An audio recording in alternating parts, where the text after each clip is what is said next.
اگر حضرت موسیٰ علیہ السلام کی ہسٹری چیک کریں تو بچپن میں ہی ان کے واقعات ایسے ہیں۔ فرعون نے خواب دیکھا تھا کہ بیت المقدس کی طرف سے ایک آگ آئے گی اور وہ قبطیوں کو ختم کر دے گی، اور وہ آگ قبطی یہ سارے فرعون تھے اور فرعون کے ساتھی تھے، اور جو بنی اسرائیل کے لوگ تھے انہیں کچھ نہیں ہوا۔ تو جو اس کے کاہن تھے نا فرعون کے، انہوں نے کہا کہ ہمارا علم یہ بتاتا ہے کہ جو بنی اسرائیل میں بچہ پیدا ہوگا ایک، وہ تمہاری حکومت کو زوال لے آئے گا اور تمہیں تباہ و برباد کر دے گا۔ تو وہ بادشاہ تھا، اس نے کہا حکم جاری کر دیا کہ بنی اسرائیل میں جو بھی لڑکا پیدا ہوگا نا اسے ختم کر دیں۔ تو فرعون نے ان کاہنوں کی بات سن کے استغفر اللہ کئی ہزاروں بچے تھے جن کو اس نے قتل کروایا۔ تو ایسے ہی نا اس بنی اسرائیل کے لوگوں میں نا وبا پھیل گئی کہ نا جو بزرگ تھے نا ادھر کے بزرگ وبا کی وجہ سے نا مری جا رہے تھے۔ تو اب وہ بچے، وہ جو اس کے وزیر تھے وہ کہتے اب جو نئے لڑکے پیدا ہو رہے ہیں آپ ان کو مروانے کے لیے کہہ رہے ہو، اور جو نئے بزرگ ہیں وہ ویسے ہی وبا کی وجہ سے مر رہے ہیں، تو اگر ایسے ہی چلتا رہا تو ہماری خدمتیں کون کرے گا، آگے ہمارے کام کون کرے گا۔ تو اب وہ کہتا ہے چلو ایسا کرو، 1 سال نہ قتل کیا کرنا، اگلے سال جو لڑکا پیدا ہو اس کا قتل کر دیا، یعنی 1 سال کا گیپ ڈال دیا۔ اس سال میں نا حضرت ہارون علیہ السلام پیدا ہوئے، اس سال میں بچوں کو قتل نہیں کرنا تھا۔ اگلے سال میں حضرت موسیٰ علیہ السلام پیدا ہوئے، اس سال میں بچوں کو قتل کرنا تھا۔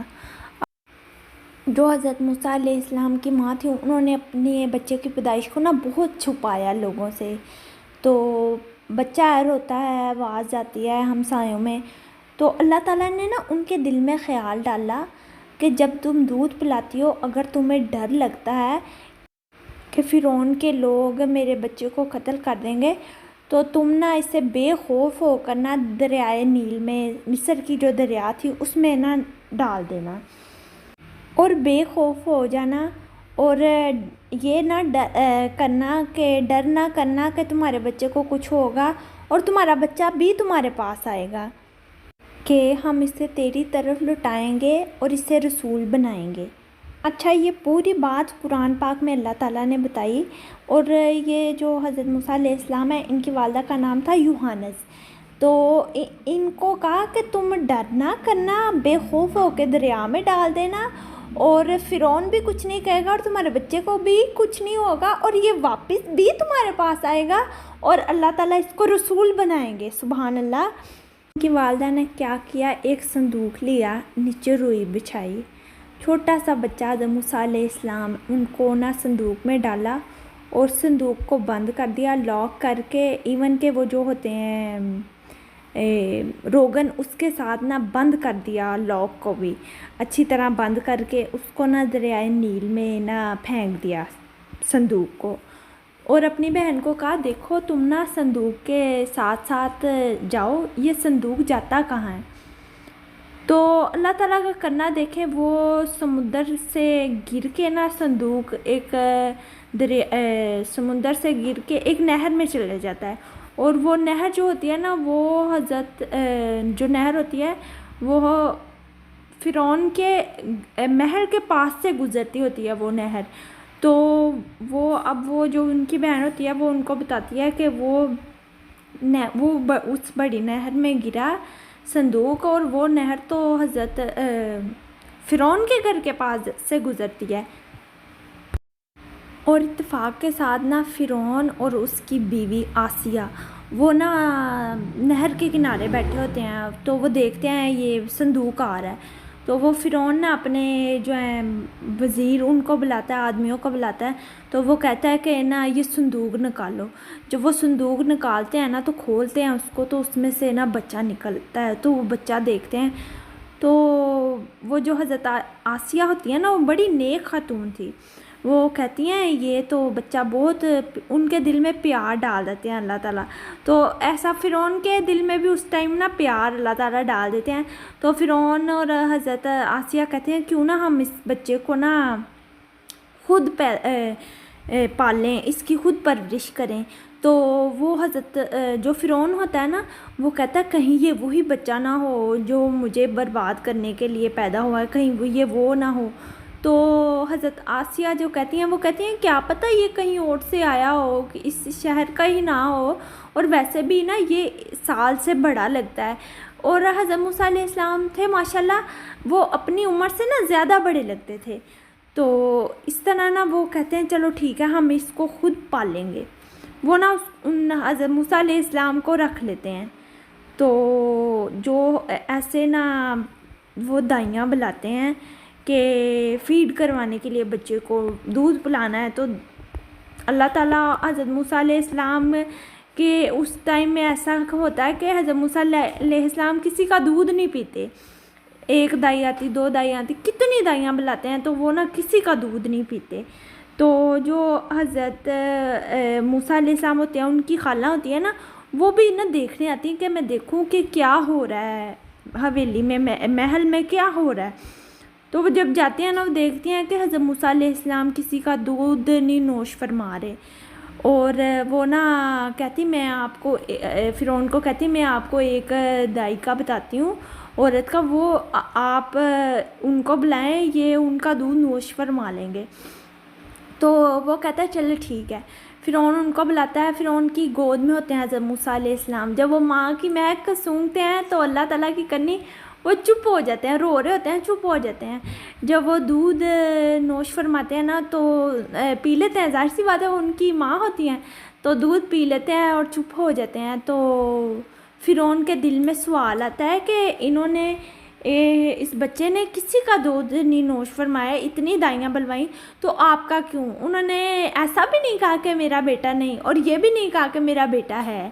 تو انہوں نے کہا میں بہت پاک ہوں، میرا جسم صاف ہے، میں نفاست پسند ہوں، اور یہ بچہ نفاست پسند ہے، تو اس وجہ سے میرا جسم طیب ہے، اس لیے یہ آپ کا بچہ نفاست پسند ہے، اس لیے اس نے میرا دودھ نوش فرمایا ہے۔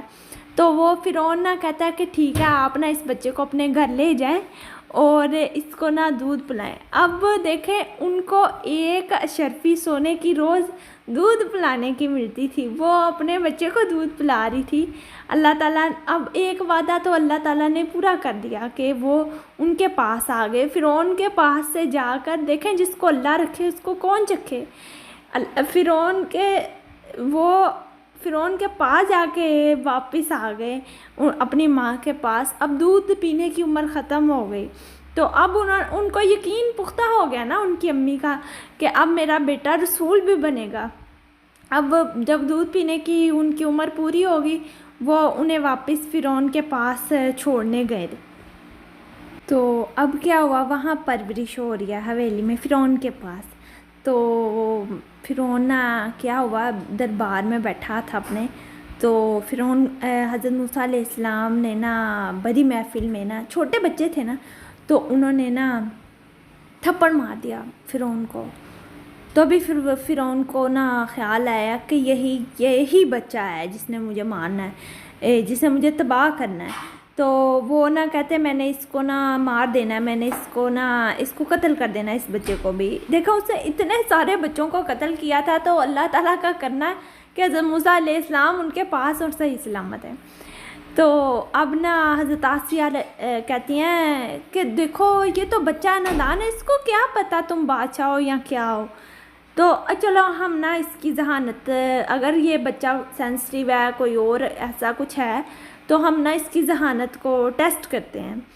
تو ایک طرف نا کوئلہ رکھ دیتے ہیں ٹرے میں، اور ایک طرف موتی رکھ دیتے ہیں، کہتے ہیں دیکھتے ہیں بچہ کیا اٹھاتا ہے۔ اگر تو ذہین ہوئے گا، اگر تم کہہ رہے ہو تو یہ موتی اٹھائے گا، تو اگر یہ ایویں ویسے ہی بچہ ہے تو یہ کوئلے کو اٹھا لے گا۔ یہاں دیکھتے ہیں کیا اٹھاتا ہے یہ۔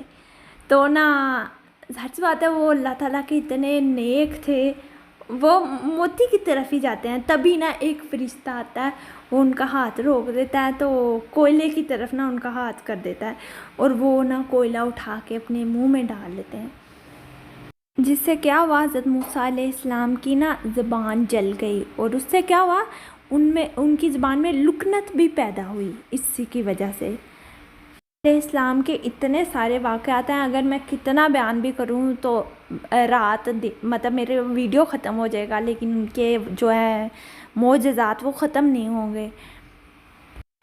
اب جو فرعون تھا، ان کے جو کزن چچا زاد بھائی تھے، وہ سن رہے تھے کہ حضرت موسیٰ علیہ السلام کو کہہ رہے شہید کر دینا۔ انہوں نے اسلام قبول کیا تھا۔ اب انہوں نے کیا کیا کہ سارے مجمع کو اکٹھا کر کے، ان کو پتہ تھا کہ میرا حشر اچھا نہیں ہوگا، مجھے نہیں چھوڑا جائے گا، لیکن وہ حق پر تھے۔ انہوں نے کہا کہ اسلام قبول کر لو، فرعون کے ساتھیوں کو کہا کہ اسلام قبول کر لو، یہ جو راہ پہ جا رہے ہو آپ وہ غلط ہے، آپ نیکی کی راہ اختیار کر لو۔ لیکن ظاہر سی بات ہے وہ فرعون کے ساتھی تھے، وہ نہیں مانے۔ جو فرعون کے ساتھی تھے نا، انہوں نے کہا کہ اب جو زلزیل تھا فرعون کا چچا زاد بھائی، انہیں کہا کہ اب ہم تمہیں چھوڑیں گے نہیں۔ تو دیکھیں انہوں نے کیا کہا آگے، یہ اللہ تعالیٰ پر توکل کی بات ہے۔ میرے ٹاپک کا یہ مین پوائنٹ یہی ہے کہ انہوں نے اس ٹائم میں کیا کہا۔ یہ ایک وظیفہ ہے ہم سب کے لیے جو پریشان ہیں، جن کی دعا قبول نہیں ہوتی، جن کو یہ ہے کہ اللہ تعالیٰ ہماری سنتا نہیں ہے، وہ اس ٹائم میں انہوں نے کیا الفاظ کہے۔ انہوں نے کہا کہ میں اپنے سارے معاملات اللہ تعالیٰ کے سپرد کرتا ہوں۔ تو دیکھیں اللہ تعالیٰ نے ان کی زبان سے یہ الفاظ نکل آئے۔ وہ فرعون کی قوم میں سے تھے، لیکن اسلام قبول کر چکے تھے۔ حضرت جبریل علیہ السلام اسلام قبول کر چکے تھے، لیکن وہ ہے تو فرعون کی قوم سے تھے نا۔ انہوں نے کہا میں اپنے سارے معاملات اللہ تعالیٰ کی سپرد کرتا ہوں۔ تو ایک دفعہ نظریہ تو اپنا بنائیں کہ اگر ہم کوئی پریشانی ہمیں آ گئی ہے، ہم کہیں اتنے بڑے بڑے لوگوں کو کہتے ہیں، کسی کے دفتر ہمیں اپوائنٹمنٹ لینی پڑتی ہے، اگر کسی بڑے آدمی کو ملنا ہو، آج نہیں مل رہا کل مل رہا، اگر سن لیا تو 1 منٹ ٹائم آ گیا تو 1 منٹ کی بات سنتے ہیں۔ تو اللہ تعالیٰ سے رابطہ کریں، ہم اللہ تعالیٰ سے رجوع کریں ہم کہ اللہ تعالیٰ ہماری سنتا، اور جب مرضی جب آپ کا دل کرے نماز کے لیے بیٹھے اور اللہ تعالیٰ سے دعا کریں کہ اللہ میں تھک گیا ہوں، مجھ سے نہیں ہو رہا، میری اولاد نافرمان ہے، میرے پاس اولاد نہیں ہے، میرے پاس کام نہیں ہے، جو بھی آپ کی مشکل ہے آپ اللہ تعالیٰ کو ایک دفعہ اللہ تعالیٰ سے رجوع تو کریں، اللہ تعالیٰ کو اپنی تکلیف بیان تو کریں۔ آپ دیکھتے ہیں اکثریت، اگر کبھی اللہ نہ کرے آپ کے ساتھ ایسا ہوتا ہے، آپ کو رات کو نیند نہیں آ رہی ہوتی، آپ پریشان ہوتے ہو، آپ اپنی امی پاس جاتے ہو، امی کو کہتے ہو مجھے نیند نہیں آ رہی، میں پریشان ہوں، تو کیا ماں کروٹ لے کے سو جاتی ہے؟ نہیں، ماں یہی کہتی ہے، اپنے بیٹے کو دلاسا دیتی ہے، بچی کو دلاسا دیتی ہے، سینے سے لگاتی ہے، اگر اس کے ہو کوئی حق میں اس کا ہو تو اس کا ماں ساتھ بھی دیتی ہے کہ تمہارا کام ہو جائے گا۔ تو وہ جو اللہ تعالیٰ اپنے بندوں سے اتنا پیار کرتے ہیں، کیا وہ اپنے بندے کو جب وہ تہجد کے ٹائم اٹھتا ہے، 2 نفل ادا کرتا ہے، اللہ تعالیٰ سے کہتا ہے اللہ میں تھک گیا ہوں، مجھ سے نہیں ہو رہا، تو کیا اللہ تعالیٰ اپنے بندے کو بیک بھیجیں گے؟ نہیں، وہ اپنے بندے کی بات سنیں گے۔ تو ہمیں چاہیے کہ اگر ہمیں کوئی پریشانی ہے تو ہمیں اللہ تعالیٰ سے رجوع کریں، اللہ تعالیٰ سے ہم اپنے کام ہم یہ کہیں اللہ ہم نے اپنے کام تیرے سپرد کر دیے ہیں، تو جو کام ہمارے حق میں بہتر ہے وہ کام ہمارے حق میں کر دے۔ تو آپ کی مائنڈلی سیٹسفیکشن ہی اس سے ہو جائے گی۔ جب ہم اپنی فائل کسی کو دے کہتے ہیں، کوئی ہمارا کام اٹکا ہوتا ہے، ہم کہتے ہیں لو ہم نے اس آدمی کو دے دیا، ہمارا کام ہو جائے گا۔ ہم اللہ تعالیٰ پر یقین رکھیں کہ اللہ ہم نے تیرے سپرد کر دیا، اب یہی ہمارے جو حق میں بہتر ہے تو کر دے، تو ہماری یہی مائنڈلی سیٹسفیکشن ہو جائے گی کہ اللہ تعالیٰ نے ہمارے حق میں کر دینا ہے۔ یا ہم رو رہے ہیں، یا ہم اپنی دعا اللہ تعالیٰ سے کہہ رہے ہیں تو اللہ تعالیٰ ہماری سنیں گے۔ تو اللہ تعالیٰ نے وہ جو کلام تھا عربی میں انہوں نے کہا تھا، انہوں نے یہ کلام اللہ تعالیٰ نے قرآن پاک میں شامل کر لیا کہ اللہ تعالیٰ میں اپنے سارے کام تیرے سپرد کرتا ہوں، اور بے شک اللہ تعالیٰ ہر چیز کو جاننے والے ہیں۔ تو جب حضرت جبریل علیہ السلام نے یہ الفاظ کہے ہیں فرعون کی، تو دربار سے وہ چلے گئے